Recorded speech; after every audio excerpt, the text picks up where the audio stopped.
Good morning, Internet, and welcome to Spiritual Successor, a comedy video game design podcast where we take your wonderful, nasty, awful, beautiful, delicious video game ideas from all over the Internet and turn them into the next AAA video game titles. I am one of your very protein-filled, tingly hand hosts, Blake Rhea. I'm AJ Hart, and I'm normal. Yeah, Blake, You're normal? You still have the tingly hands, That's fucked don't up. you? You saying I'm not normal? Have you learned nothing from our years on the internet and learning about being sensitive to other people's problems? That could have that could have fucked up my day by you saying that. You know, I'm trying to be insensitive for the clips. I'm trying to go viral with hate. Is my new strat. That's in I think vogue that right I've been now. good for too long, and now my goal is to be a little bit alienating. Just a touch. Sounds like red pill bullshit. Actually, it's like I've been such a nice guy for so long. I've had it. Now I have to be staunchly anti-tingles. If you've got something that you enjoy or have tingles, I'm a hater. I'm a hater of legs that fell asleep. I'm a hater of eating things that you're allergic to. I'm a hater of, and this one's gonna hurt because this one I've been a criminal of it before. I'm a hater of taking some loose change and putting it in your mouth so you can feel the tingles on your fillings. Wait, what are you talking about? What? When you have metal in your mouth and you can feel the tingling on your fillings? I've never done that in my life. What are you talking about? Well, that's good because you shouldn't do it, and it's bad, and I hate it when people do that. And It's not good, and it doesn't make you feel kind of alive. That feels like a lesser version of that one skit from years ago called Ass Pennies. It's like, have you not seen Ass Pennies? Okay. Which comedy group did this? Because this hit my ear like a Whitest Kids You Know sketch. I think it is a Whitest Kids You Know. Ass Pennies. Hold on.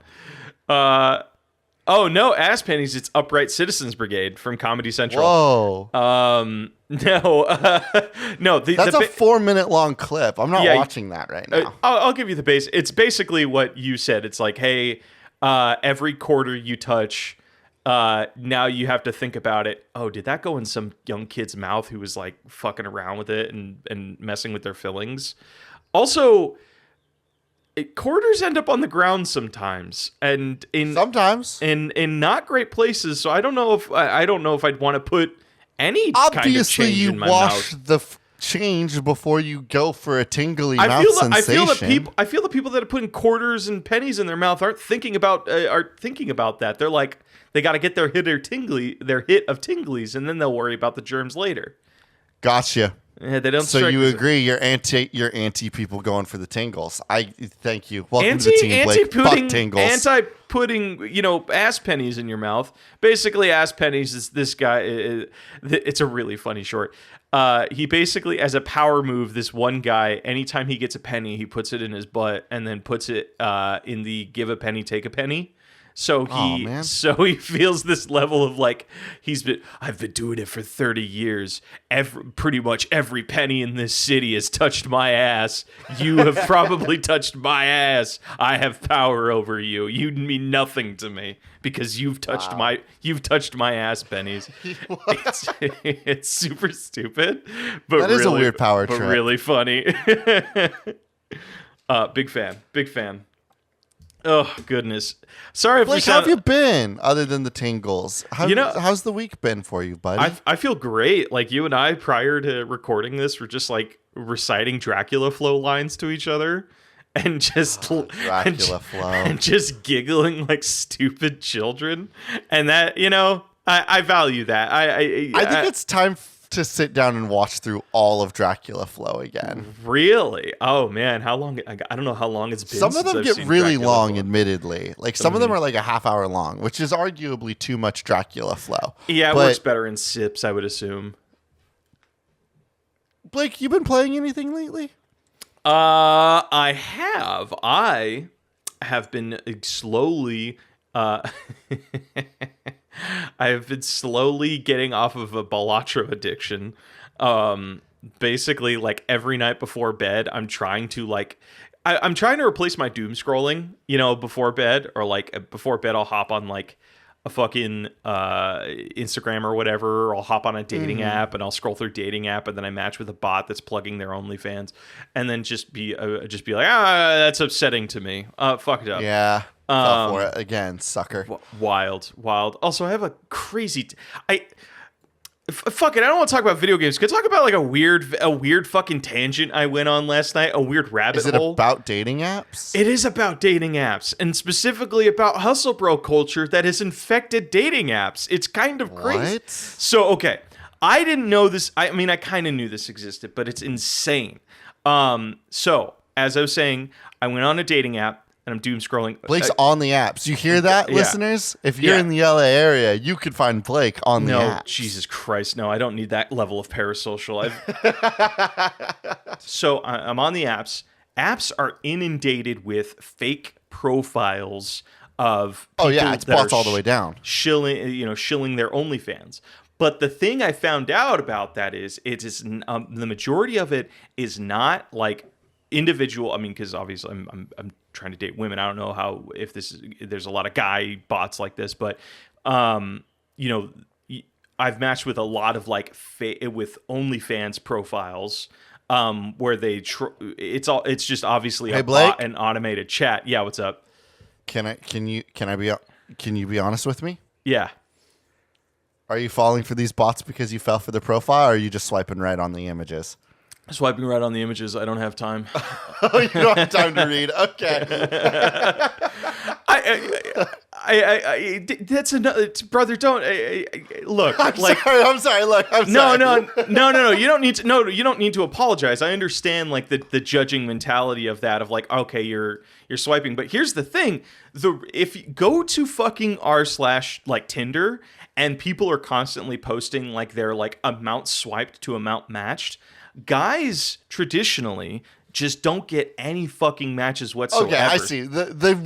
Because the social media app is a Skinner box, it's less of you like swiping for like, oh, this person seems cool, and more like I'm swiping just to see if there are humans in this thing. That, or it's like they tell a story with their photos where like I remember seeing one that'll always stick into my brain. It was like this one woman. I'm shocked. Not shocked. I'm sad I didn't match with them because it just was so fucking funny. She basically her whole camera reel was her committing like a fake murder. And then trying to do so good. Yeah, and it's like her doing just a goofy cover up like a la like American Psycho style, and I'm like, that was some fucking effort, and I'm like, I respect that. It's one super of my funny. buddies. Honestly, dating profiles could be an absolute hoot to create. One of my buddies, we were sitting around doing a war table with him, and we were like. We were war tabling his dating profile and we were helping him set it up. And then I noticed that he had two different photos that had the caption, "This could be us." But one was with a human being, like a group of friends. And another one was with him and an animal. Because when he goes on travels and trips, he likes to take selfies with animals. Yeah. But then I was like, hey, Tom, you did this on accident, but you have the greatest opportunity. Just make every single photo of you with an animal captioned, "This could be us," in every single photo. And just make every single photo on his profile is like, "This could be us. This could be us." Did that work out? It's worked. People have mentioned it to him, of being like, "Whoa, hey, good joke." But circling back, because this is a quick thing I want to put on people's radar because I think it is disgustingly fascinating. Watch out for this one. So you match with a bot. A chat will begin, and you'll immediately find out that they are. It's just really scripted. It's really formulaic, and then there's like this point where the conversation, if you haven't realized that they're a bot yet, it's there will be a turn where the conversation turns sexual, and then they pitch their OnlyFans account.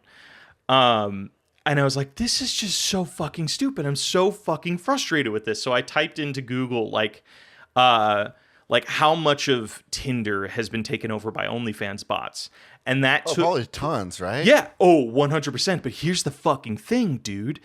I went down the rabbit hole and I found there's a whole subsect of YouTube, where it is hustle bros, like in their early 20s to like early 30s, where they are trying to become OnlyFans model managers, and they are like talking about and sharing like, hey, here's my course on how to basically fake as many phone profiles to fool Tinder, to fool algorithms. This is how you get like a burner phone that will allow you to create multiple Tinder accounts. This is how you use VPNs to create multiple dating profiles. This is like here are chatbot programs that allow you to do this. And then like it gets even fucking crazier. Also, all these dudes are fucking losers. Like it's all these videos have just like maybe a couple hundred views. Some of them have like 10,000 views, and they always well, that's because nobody's figured out how to build a bot that gives people views yet. Sure. But always invariably it has like, hey man, if you want to learn more key details, check out my course below. Check out their course. Yes, of course, their course where they put all their good information. Check out the private Discord where we have a bunch of people in there. And then I saw one that just really just fucking disgusted me.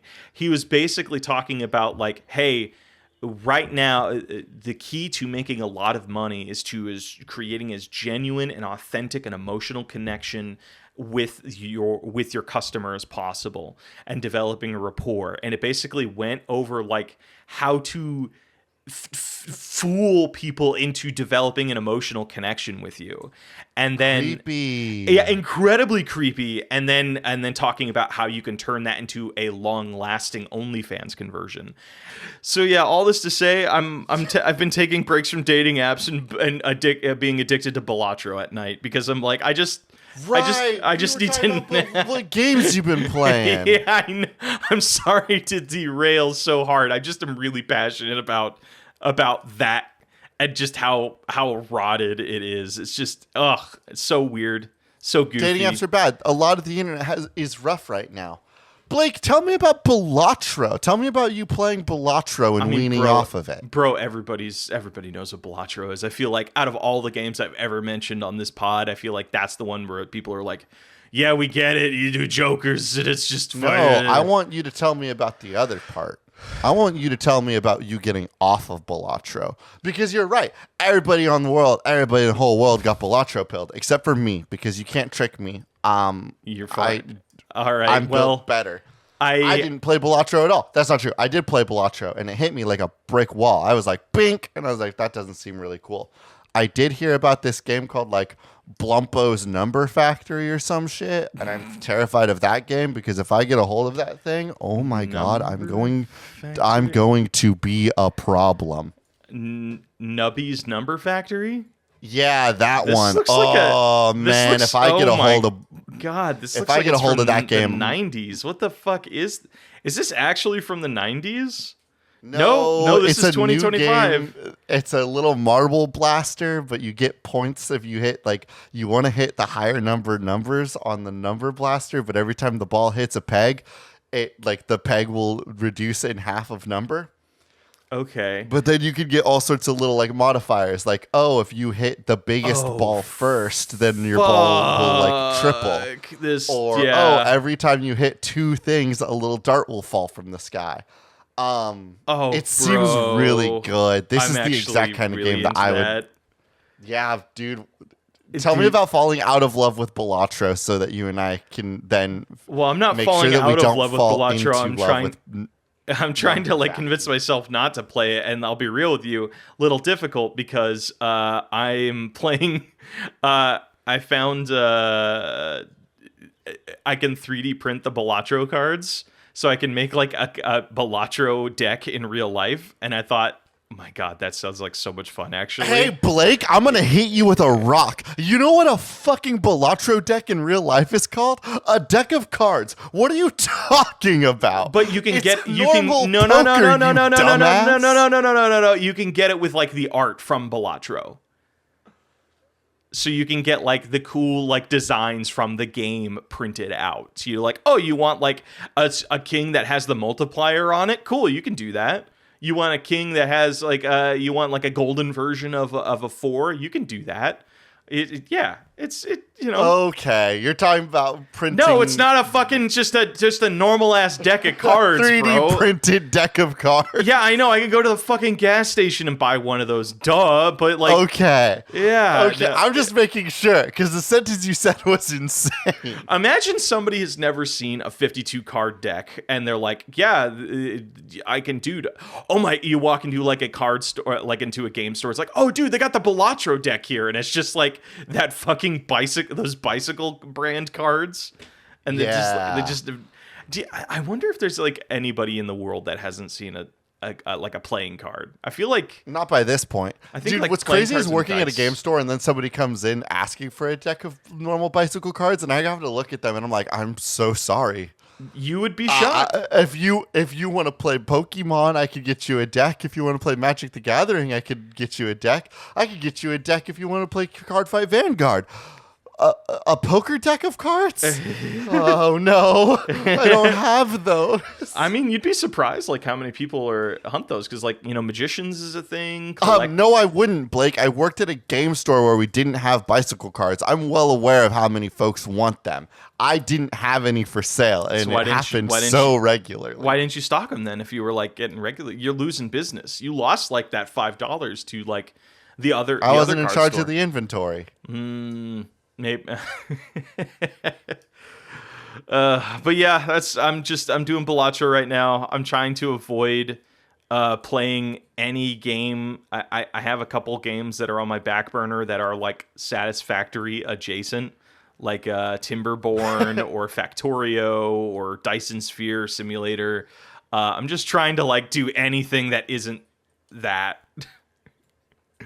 What about you, buddy? Are you playing? Actually, no, that's right. Yesterday you rolled credits on a game, yeah? I rolled credits on Bastion yesterday. What are your thoughts? I finished it. Super Giants, like first, I think, major game, or like their first game that broke out from them. Mm-hmm. That game was really solid. Okay. Here's my thing about this game. I said that because I really do like this game, but I have to admit that I don't think it's that solid. I think that doubling back and playing this game was really cool. I think that seeing what Supergiant was doing in the early days and then seeing the games that they make now, you can totally see the lifeblood and how they got there. I think that Bastion itself is a game that oozes character and really falls apart in the hands. And a lot of that's probably just age. Game design has gone a long way since 2010. Mm-hmm. And if you were to sit down and play Hades, that game feels good in the hands in a way that Bastion doesn't. I think the best example is that there's a frog enemy that starts attacking you. Basically, here's the game. It's a isometric little adventure game. You're a little guy running around just like you would in Hades, and you just have to get to the end of the level. Mm-hmm. Meanwhile, you are going to have a bunch of enemies jumping on you, attacking you, fighting you back. You can choose one of 12 different weapons, I believe, to use throughout the game. And as the game goes on, you're given another item basically every 2 levels. Mm-hmm. So for a game that has a lot of choice in the damage, it just feels really clunky when you interact with the enemies themselves. And a lot of it has to do with the dodge function being really bad, in my opinion, and the shield not being as responsive as you would hope. It feels like a game that felt like a company's first foray into a game before fully knowing what to do. Exactly. Interesting. Okay. And I think the most emblematic of this is the frog enemy. It's an enemy that has a shield on the front of it and jumps up and down and attacks you like a frog. So in order to defend from it, you just kind of have to hold your shield, and there isn't really timing involved as much as I could tell. You just kind of wait until the frog jumps in front of you. Mm-hmm. The problem is, once the frog jumps in front of you, it's invulnerable to most forms of damage. So you have to try to move around the frog, but you can't dodge under the frog when it's jumping because the dodge function isn't large enough to give you a window that would let you be like, oh, the frog's jumping, let me jump behind it so I can get to its damageable spot. So you end up just kind of blocking it and then slowly walking around it so you can put 1 or 2 ticks of damage into the side of it before it jumps again. This just slows everything down just to do that. It's too sluggish, yeah. Yeah, I remember you mentioning that, of like just the whole game kind of plays like that, a little too sluggish. However, With that caveat of the game kind of feels bad, the character of it is phenomenal. The entire Yes. narration is done from the secondhand perspective, where as you are playing this game, there's this old man narrating everything that you do Yep. and giving you a window into the story. And the story is really cool to kind of pick up with and figure out what is going on and why these characters have certain frustrations with each other.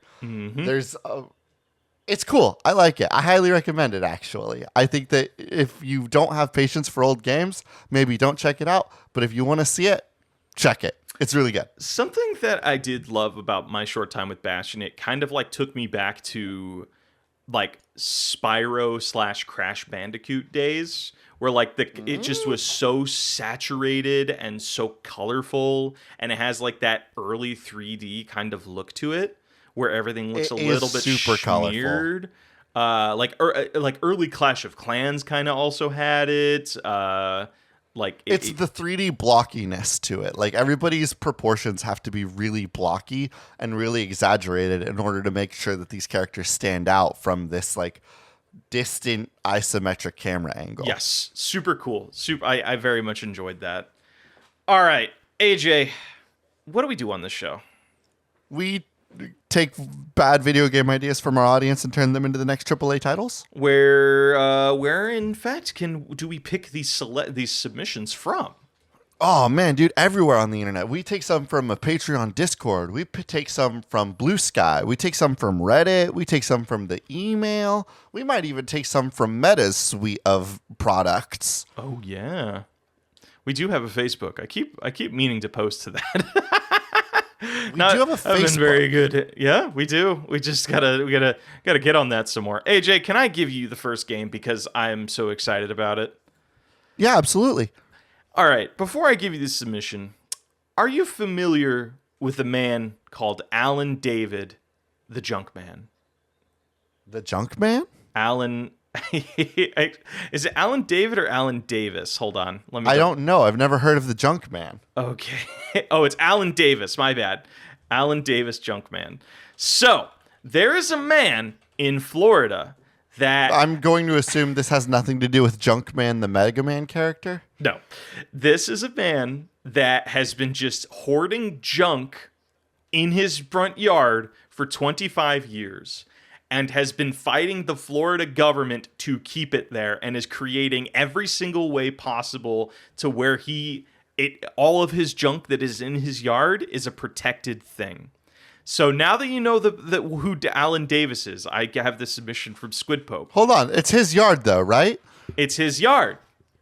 He can put whatever the hell he wants. That's his yard. Unless he's part of an HOA, he can put whatever he wants. It's his yard. I'm happy you also have this opinion, but it's become kind of tragic for his neighbors because when his neighbors try to leave, nobody wants to buy a house next to a man that has a bunch of junk in his yard. So the people are trapped there.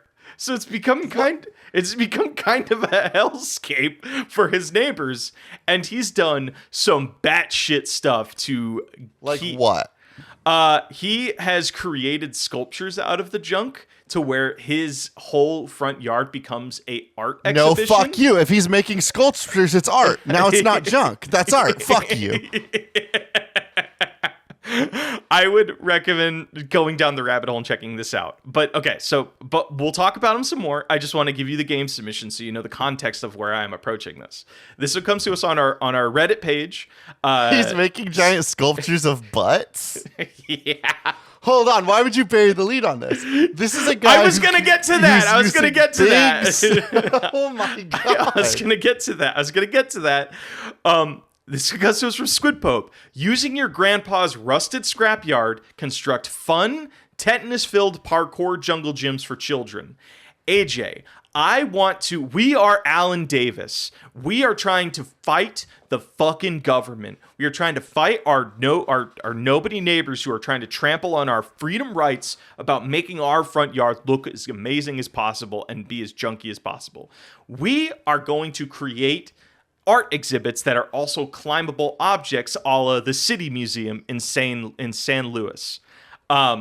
and each like level is kind of like a sandbox game where we know the kid is going to approach and be like, I want a ride that allows me to do 3 flips on it. So you need to devise some sort of physics-based junk sculpture that has this kid do those tricks on it while also not falling apart. So because it still needs to like function as an art piece. It can't just fall apart, right? It can't. No, it has to be structurally sound. It has to be structurally sound enough to survive whatever like dumb bullshit the kids want to run and do. So it's like part like art, it's part like physics builder, part like you get style points maybe of like you manage to integrate like how many different colors, how many different materials, how many different like pieces of junk. Maybe like we set it up to where a junk man like comes by on a truck at the beginning of every day, and you get to pick up pieces off of the truck before you know what your actually you probably know what your assignment is that day. Being like, hey, here we need to put something in this area here. You have a junk man who you can buy stuff from at the top of the day, build stuff or adding junk to your inventory, and you can build new things with it. Because the government is going to come by at the end of every day and judge how accurate or is like, hey, is this like structurally built enough to be an art exhibit or qualify as an art exhibit? Because if it's just all laying on the ground because your kid fucked it up, then you're not going to get any points, and they're going to remove it. They got rid of it. I adore this. What I want to nail in on is the UI of how are you building a parkour gym. So I want you to imagine something for me. Mm-hmm. Imagine, first let's grab like the Assassin's Creed movement skeleton, right? The little parkour guy running around. When you are in the builder section of this game, imagine you have a little ghost that's running from the left side of the screen to the right side of the screen. And as you put down in materials in front of this ghost that'll just keep running on loop, you get to see the path that the runner would take. This way, right next to like a statistic of whether or not and like how possible it is for this runner to make this run. There's a good, I think a more accurate representation of or example is Detroit Become Human, when you're plotting out like the parkour or like the climbing stuff of it. Because there are scenes where I forget the character's name, but he's like the POC gentleman that's like the son of the painter. The adopted like robot son of the punk rock painter. There are scenes where he has to like climb like like old warehouse scaffolding and stuff, and you actually project the route and see how likely you are able to go through that route. Yes, it's like that, but on a rapid fire thing, because Detroit Become Human has that like movie feel. This would be more of like you would watch this little like ghost thing running the route constantly in real time while you pick up and move pieces. So you can see the route that the parkourer is going to try to take and see how likely they are to take a fall as you do the building process. How complicated are these? Because how many... Are there like multiple phases to one build? Because like how many things can you do on one statue? You know what I mean? So it's like how many... It's either are we building like a sequence of parkouring that chains together, or is it they just need to perform one trick on one sculpture? You're building a sequence. Okay. Because you need kids to want to come through and do parkour in order for you to like earn park status. Mm-hmm. Otherwise, you're just a big junkyard. But like, if enough people are coming through and doing runs on it that are exciting but safe, then you'll get more allotment and more points towards becoming an official park, baby. Is this kind of like a roller coaster tycoon thing, where it's like it's very roller coaster tycoon-y. Well, like, I mean, like, the more people you get, the more, like, daily money you make. Like, you get, like... And I'm talking... We're not dealing with a whole lot of money here. I'm talking, like, a kid shows up and he tosses you a quarter for one go at the junkyard carousel. Or the junkyard loop-de-loop or whatever.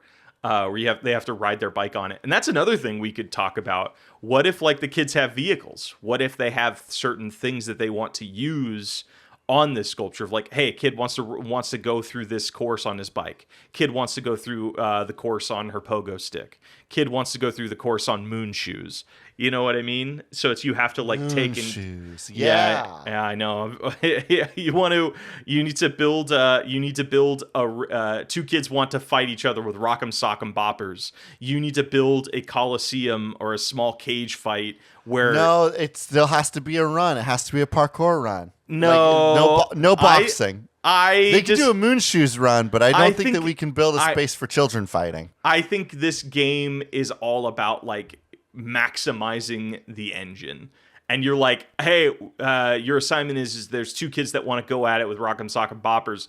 Build your best impersonation of the Colosseum of Rome out of junk.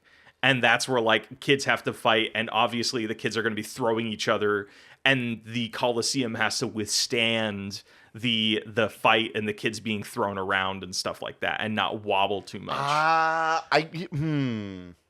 think we should really lean into the physics. I think like the parkour element is fun. You know, it feels a lot like those bridge builder games where you have to like. I think that's exactly it. I want to lean into it being a bridge builder. I don't want to lean into like the physics builder. You don't want to see children fight? What the heck is wrong with you? We've already done children. Isn't this America? No. This is like spitting in the face of Mr. Davis's dream. We can't build a space that people are going to get harmed in. We need to build spaces that they could not get harmed in. We need to make sure that these things are exciting but not dangerous. I mean, isn't the whole point of it? These kids are going to fight anyways. So like, do you want to build a space that's sturdy enough to where the kids don't fall? If the children are fighting, then you need to create more enriching activities so they're not getting bored and starting to fight each other. Yeah, if you're like, oh, whoa, these kids are starting to fight while they're in line and get harmed, then you need to build a kiddie course off to the left side. That way, like, you have some runners doing the advanced course and some runners doing the easy course. Yeah, you're right. Fighting is a sign of lack of other activities to do. It's not true. Children only fight when they're bored. I don't know about that. Well, maybe. I don't know. What did you ever get into a fights as a kid? I don't think I've ever gotten into a fight because I was bored. I think I got into a fight. But if you weren't bored, you wouldn't have gotten in a fight. If you had something enriching to do, you would have done that instead of getting in a fight, wouldn't you? I did have Fallout 3, and that soaked up so much of my boredom time and made me. The only time I ever remember getting in a fight as a kid was when I was in line for something, and so like obviously it was waiting around being bored that caused the problem.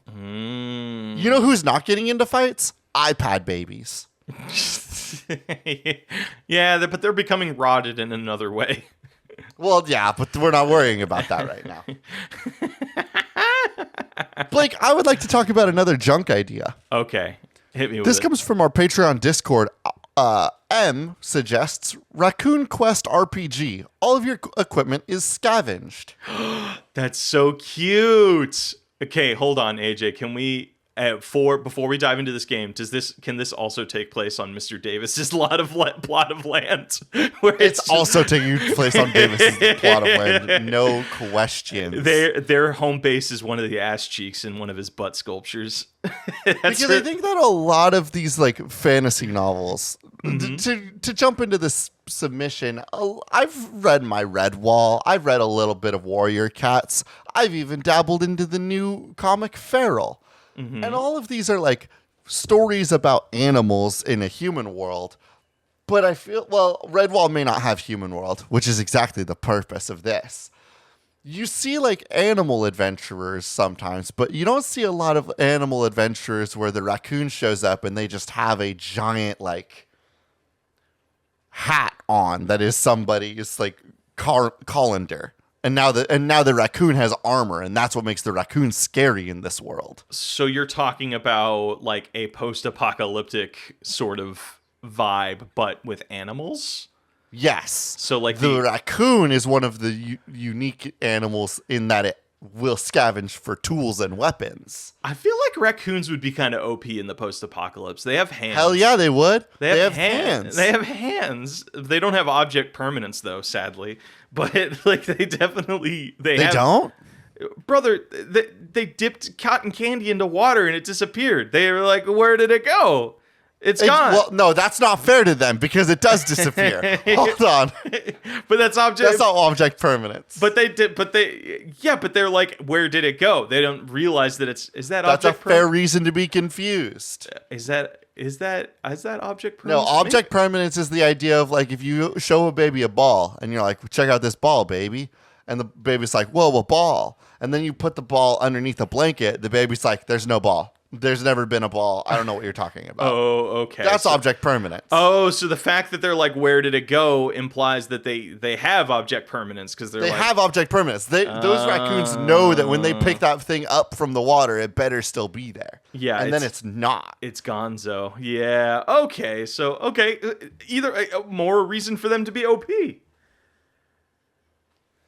But an RPG where you're specifically scavenging a bunch of old scavenged gear. Mm-hmm. I know that the Legend of Zelda game recently had a good scavenge mechanic for its gear, where like constantly you could pick up gear and weapons off of enemies you defeated, but then there would be some sort of meter until the weapon was destroyed again. Yes. And I wonder if we can start there.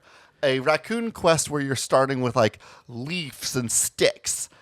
And as the game goes on, you'll be able to acquire and build weapons with higher durability. See, this sounds a lot like Another Crab's Treasure. If you're familiar with that game at all, it is a Dark Souls style game that follows a hermit crab as they're trying to fight to get their shell back. But along the way, they have to like improvise what shells they're using and what weapons they're using. So they'll pick up like forks that people discarded or tin cans or a bottle or, some weird scrap of metal or something. And that's how they get through the game. And each of those things that like improvised armor and weapon has its own stats. And I think durability, I'm pretty sure they run out. Hey, what do raccoons do with all the garbage? Because I have heard of like raccoons collecting trash before. What do they do with it? Probably nesting material, like most animals. Blake, this might be your Colosseum builder. Okay. Are you saying do Satisfactory? If we that was equal parts. Well, hear me out. Okay, this is a game that is equal parts Dark Souls. Okay. And equal parts Pikmin. Okay. You are running around in a post-apocalyptic world collecting garbage. This garbage can be used as a resource for armament or like equipped to your character as armament, weapons, and charms. Mm-hmm. Or you could bring it back to your base where you then submit it for currency to the trash pile. And then there is a city builder where you use all of the trash. To the pile. To the pile. I like that. That feels like a much more fun version of when you're playing Red Dead Redemption 2, because you're with a traveling gang, you need to like commit money to like the pot that they all, give to. And then that pot is how they like, you can upgrade the encampment and stuff like that. So it's like, hey, whatever trash you bring, it's got to go in the pile. It's our trash comrade. It's our trash comrade. So you're a little raccoon and you come up to an entire door of a car just sitting out there, and now you're like, whoa, this is so much. This could be wire for my cool rope. Mm-hmm. This could be a new shield. I can build a zipline system. It could be it could be a wall for my house. Yeah. Mm-hmm. Are you doing level? Because obviously this is Florida country, so you're out in the Everglades. You're fighting. There's like a bunch of little. They have animals over there. In Florida, bunch of little they got all sorts of critters. They got raccoons. They got alligators. They have smaller alligators. They have bigger alligators. So the world has ended. The world has ended. People have disappeared. We are Alan Davis's pet raccoon that has some semblance of like what it means to live like a human. So they're already smarter than the average raccoon. They are going to build up. They have all this junk, and they are building up their raccoon family by doing expeditions out into the Everglades or the other houses, collecting junk that they then contribute to the pile back home. And out of that pile is like how they build up maybe defenses, a la like the forest, where you have to like build traps that can help protect your like little log cabin or whatever from like the raids that happen occasionally. I loved the word expedition. So like the idea that the progression of the game is mostly in that how much further you can get out from your base. Yes. So Blake, hold on. We're dangerously close to making another game that we already made once before. What is it? Didn't we make like a little chibi robo game like this where like you were constantly having to help out around the house and like the game progression was getting further from the base over the nighttime? I could honestly, after episode 100, my brain has turned into smooth, and like I used to be really good at remembering the games we made, but now I'm like, I don't fucking know. All right, so just out of wariness, let's shift the mechanics then. We need this game to be bad somehow because we're close to making a cool game. How about this? We do not do expeditions ourselves. We send underlings to do the expedition. So we are sitting at home, a la like Cult of the Lamb. But the people that we're sending out are incredibly like dumb. They're dumb raccoons. It's because they aren't big and smart like us, so they might not bring back stupid raccoons that keep on bringing us like stupid garbage, and we have to build like a hut or a house out of like a bunch of like they bring us a bent, just a big bent arm of a crank. Yes. And you're like, great, what am I going to do with a big L-shaped crank? Mm-hmm. And you have to figure out how to build it into something. Yes, but you can also kind of adjust the stats of these raccoons that go out on expeditions by training them. So it's like, hey, little raccoon, I'm going to sit you in front of 2 pieces of metal.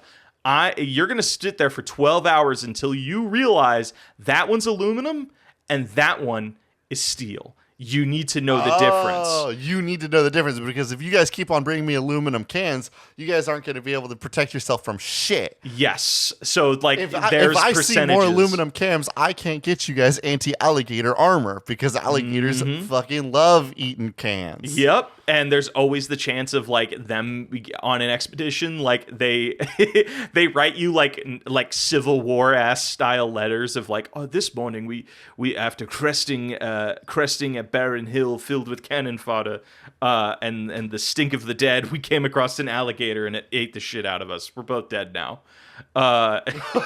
Here's my last letter. I've given it to the pigeon. Yeah. It's just like you get updates. So it's like, now, okay, cool. Here's an extra wrinkle. So as you're training them, each raccoon can become specialized. So it's being like, hey, this is my metal finding raccoon. This is my seeds finding raccoon. This is my rubber finding raccoon. If they are killed on their way back from an expedition, fuck. Now you need to send somebody else to go up and pick up all the shit they cultivated and probably fight a boss that killed them there. Or like they need to be well equipped enough to fight they got killed by they randomly walked into an eagle's territory or owl's territory. I love this. Yeah, so there's how does the building setup work then? Is this like I think it's little I think it has to be tower defensive, yeah? Like, you're going to get raided when your raccoons are there. What do you do with all the garbage that the raccoons bring back to you? Because it needs to be it needs to be a system that lets us arm the raccoons by affixing different pieces of trash to different appendages of the raccoon. But then also on the flip side, lets us say, like, okay, well, here's all the garbage they got us. Let's build a house. Let's build a nightclub. Let's build a raccoon nightclub, of course. I was going to ask you, how high tech does before answering this question, how high tech does this get? Is this like, I was picturing this is kind of like Code's Name Kids Next Door technology, where it's like the raccoon straps like a piece of wood and a lens, and it's like, oh wow, it has a laser gun now. Like for some It fucking can reason. absolutely it gets there. It'll absolutely get to laser guns because you have like a candle, a magnifying glass, and two 2x4s. Okay. I love that idea. And is the idea let me throw you a random curveball. We are Alan Davis's raccoon. We are their treasured raccoon. What does the raccoon want more than anything else? It wants their owner back. What if this is like a Frankenstein style builder where the whole game is like project based, where it's like, hey, we need to reconstitute Mr. Alan Davis, or we need to resurrect him. I have his body, and bit by bit, we're going to collect all the pieces we need to resurrect him from So you're however collecting he died. garbage, and also every now and again, like the end all, like the mission complete thing. Once you've cleared out the bayou, it is because somebody has come back with a leg, and you're like, excellent. No, we've acquired a no, leg. I We think do not need. I think you have the body of Mr. Davis like already complete. You're just building like the capsule that you're going to put his corpse in that'll revive him. Like a code. Okay. So like you can just maybe you can go visit him on his trash throne in the center of your village at any time, and it could just be like says it's like pray to the And altar. you're slowly building a hyperbolic time chamber to revive him in. Yes, and that's like your end goal is like you are built. The gameplay loop is sending expeditions out, recruiting raccoons that have no skills at all, sending them out on expeditions to gain experience and material. Or giving birth to. One of the places you might build is going to end up being a raccoon hatchery. Raccoon. Wait, did you say raccoon hatchery? Yes. That rules. The post-apocalypse is weird.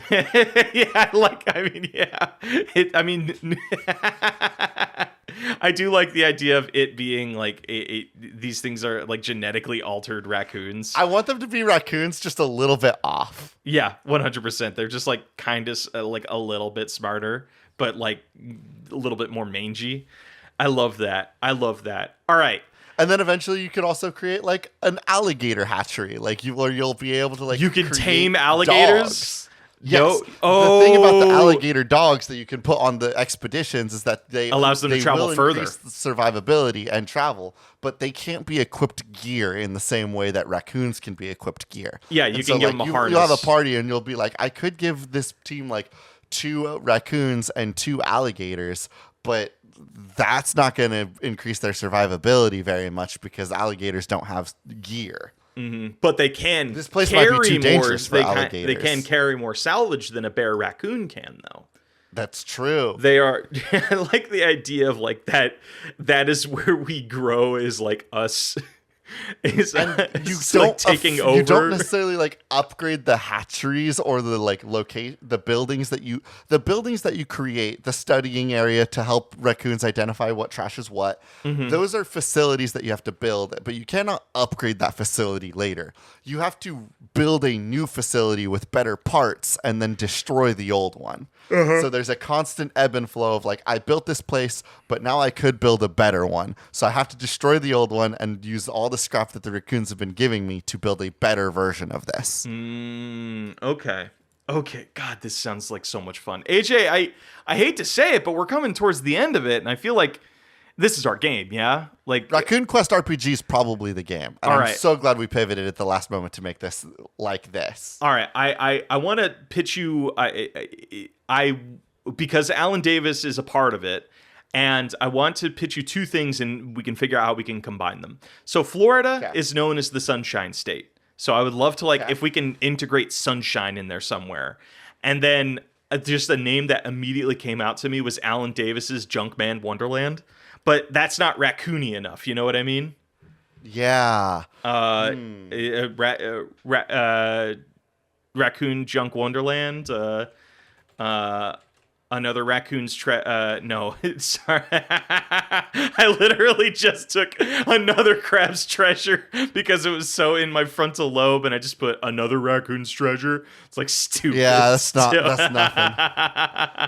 What are other things that people call raccoons? Because I know like sometimes people call raccoons trash pandas. Yeah, or trash bandits. I've seen raccoon nicknames. Pickpocket, Zorro, Bandit. Those are names. No, they're those are nicknames they usually get because they look like bandits or they steal things, so they're pickpockets. Cute, funny nickname. Sunshine State is something. Yeah, but it's like it doesn't have junk and it doesn't have raccoon, you know. Sunshine Bandits. Sunshine Bandits is great, actually. I love that. Like, that's it. Can we toss a little more stink into it and call it Alan Davis's Sunshine Bandits? Because I'm so happy I host the show with you, Blake Ray. You're a genius. It feels like a fucking band. Like, what's that? What's that band that the Beatles like pretended to be as something, and the Sergeant Pepper's Lonely Hearts Club Band or whatever the fuck it was called.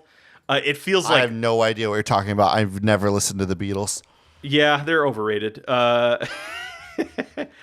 Blake, let's go to patch notes. Let's go to patch notes. That's Alan Davis's Sunshine Bandits. Hey, everybody, and welcome to Patch Notes. As always, we are going to ask you to share this podcast with a friend. If you love somebody and you know they love to laugh, I think AJ's very funny, and I think he will make them laugh just as much as he makes me laugh. Well, aren't you a sweetie pie? It's how I get to stay on this show. I gotta play the field, you know. You have to placate to the editor, lest he'll just mute your mic the whole episode. Delete me or just get a. I mean, you have a partner now, so it's like, you know, I in the back of my brain, I'm like, man, AJ could just like he could just do. I could cut you out. Just could cut me out and just like do like. Partner energy on a podcast. Which I'll get Jack in here to ADR you. just as always, the intro and outro we do is Cheap Shop by Anna Monoguchi, an excellent song from an excellent band for an excellent game. I've been one of your hosts, AJ Hart. And I have been your other host, Blake Rea. This has been Spiritual Successor, and these are cool games that should not be made.